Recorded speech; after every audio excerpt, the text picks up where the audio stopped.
Sarus rule. Ito daw ang ginagamit na rule o method sa pagsosolve ng 3x3 matrix. So, ibig sabihin, tatlong number.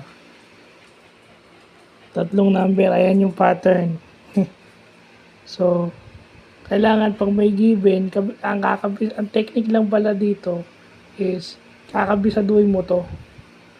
Yung pattern ng number. Pag determinants, kailangan kabisado mo.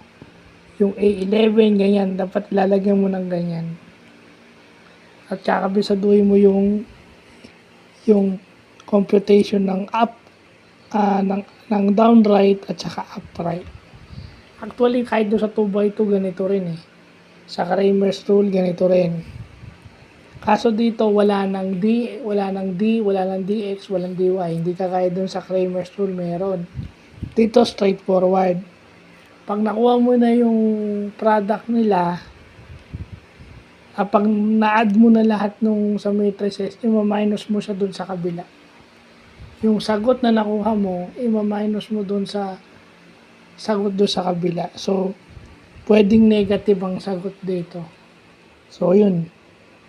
Nataon 11, negative nakuha ko kasi negative 388 minus 399. So, yan, minultiply mo, plinas mo,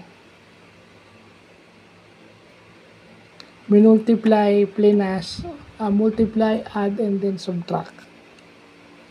So, kaya sabihin natin na parang sa tingin nyo simple pero nakakalito, kaya kailangan kabisado mo yung label nila. So, maganda at natututunan natin yan. No, kasi sa discrete, sa algebra, tsaka sa discrete math, pag determinants, minsan yan yung 2x2, 3x3 matrices. So, yun lang po.